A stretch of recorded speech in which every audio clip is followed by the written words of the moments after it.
Imagine walking into a bank, excited to make your very first deposit, only to be told, people like you don't belong here. A young girl faced public humiliation at the counter, but what the clerk didn't know was who her father really was.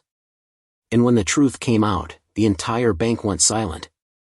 Stay tuned, because this story will leave you speechless. Get out of here. This bank is not for people like you.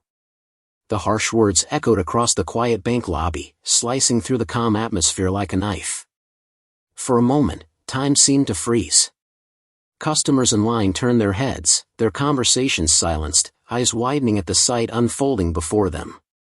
At the center of it all stood a young girl, no older than 12. Her name was Amara. Dressed in her neatly pressed school uniform, she looked out of place among the adults in business attire. A dark blue backpack hung snugly from her small shoulders, and in her trembling hands, she clutched a slim savings book, something her father had given her just that morning. To Amara, today was supposed to be special.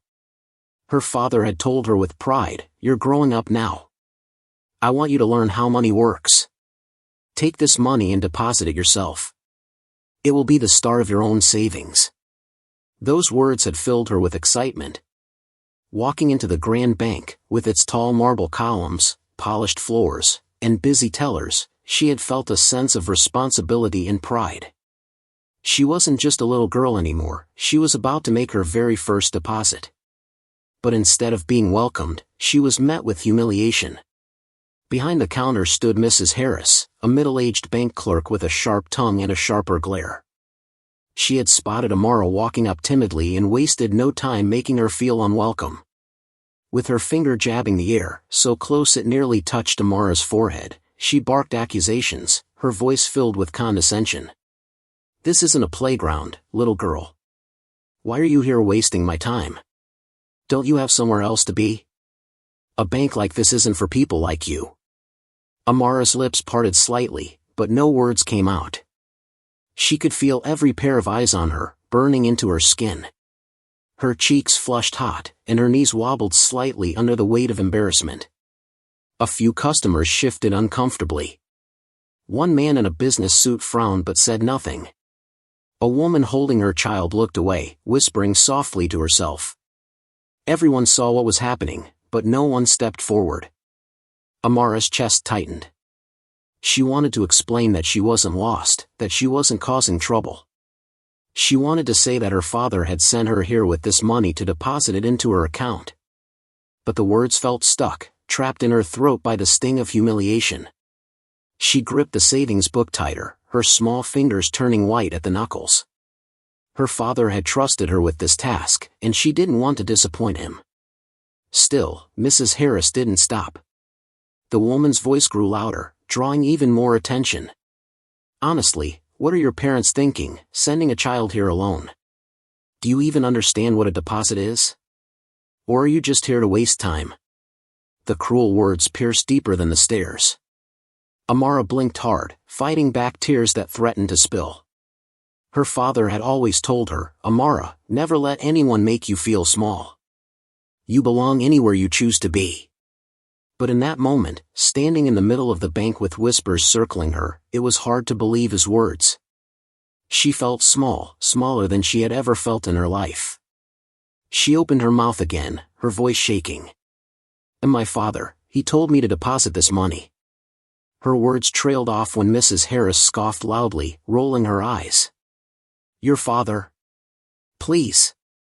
I doubt he even has an account here. Now, move aside before you embarrass yourself any further." The customers gasped quietly. A man at the back of the line muttered, "That's a bit harsh."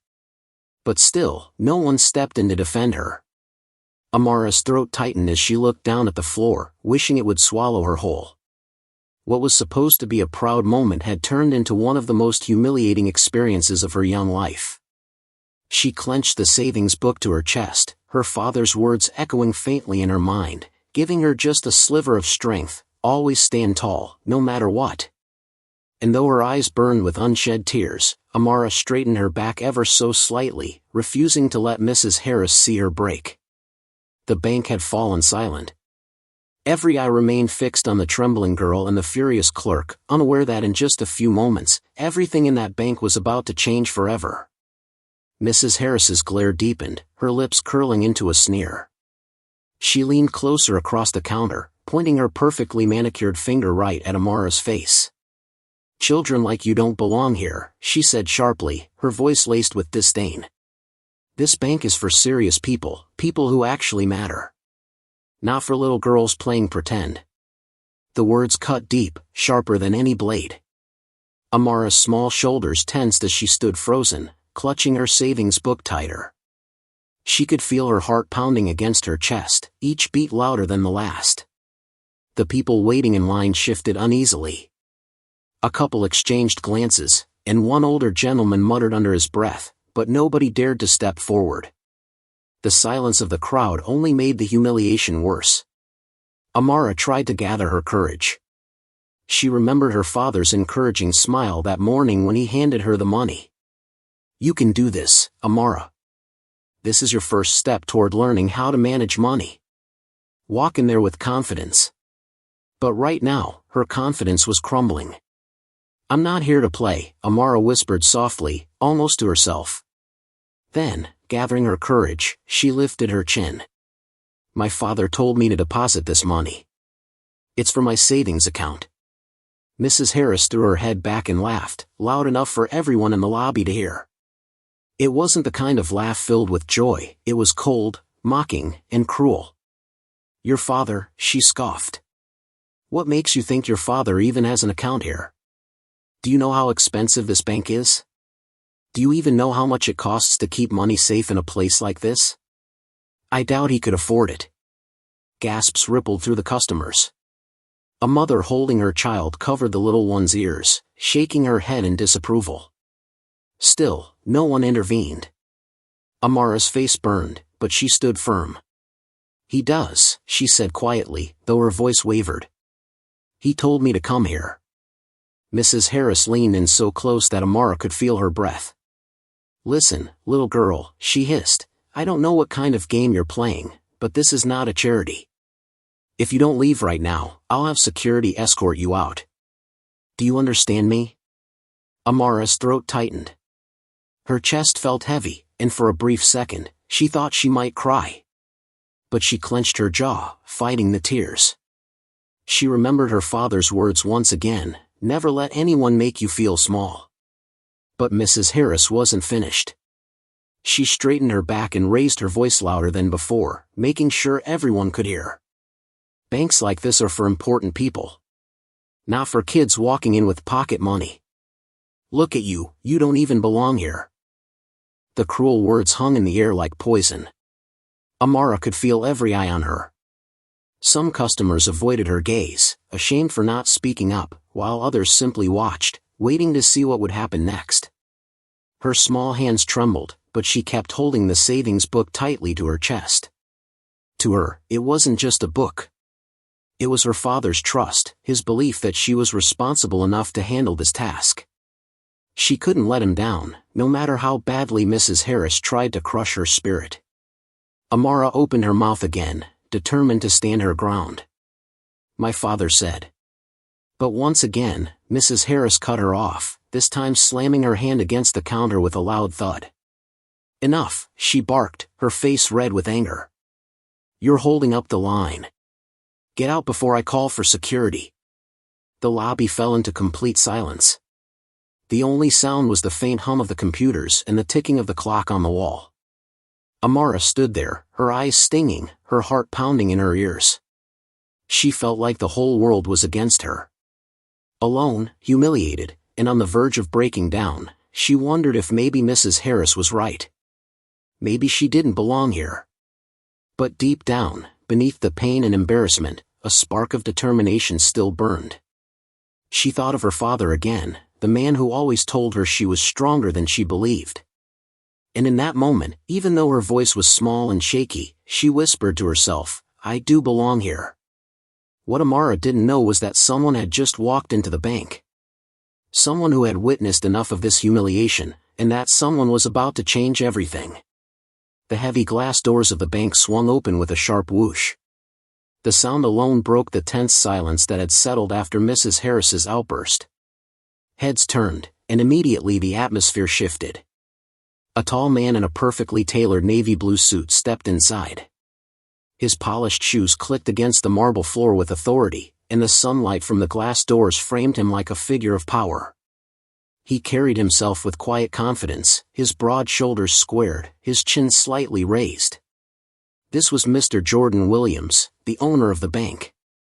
The employees who recognized him straightened instantly. A teller nervously adjusted his tie.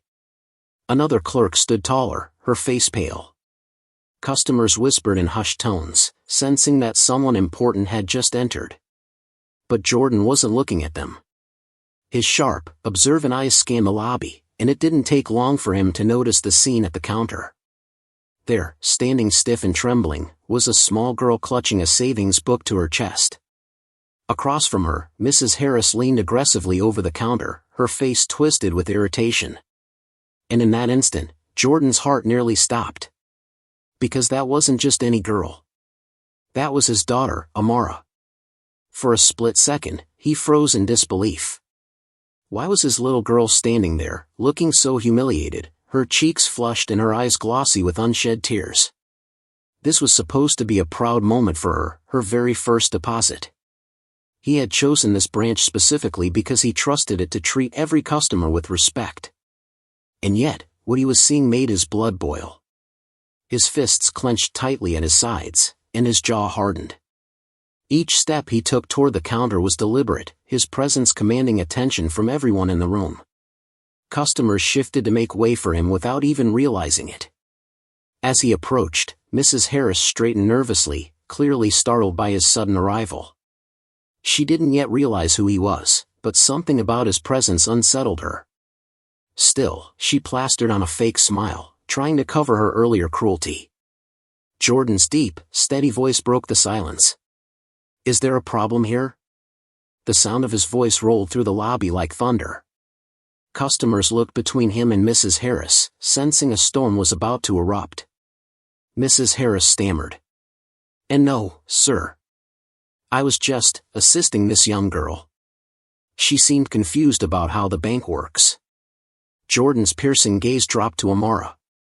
His expression softened for just a second as their eyes met. Her small voice trembled, but she spoke bravely. "Daddy," she said, "I don't belong here. She told me this bank isn't for people like me." A hush fell over the room. Every head turned back to Mrs. Harris, whose face drained of color as the realization hit her like a brick wall. This wasn't just any customer. This was the bank owner's daughter. And in that moment, she knew she had made the biggest mistake of her life. Mrs. Harris's confident smirk crumbled the instant Amara's words filled the air. "She said I don't belong here, Daddy. She told me this bank isn't for people like me." The lobby fell into a stunned silence. Customers gasped, exchanging shocked glances. A few shook their heads in disbelief. Others pulled out their phones, as if they didn't want to miss what was about to happen. Mrs. Harris's mouth opened, but no words came out. Her face drained of color as the reality of her mistake hit her. The tall man standing before her wasn't just another businessman, he was Mr. Jordan Williams, the owner of the entire bank chain.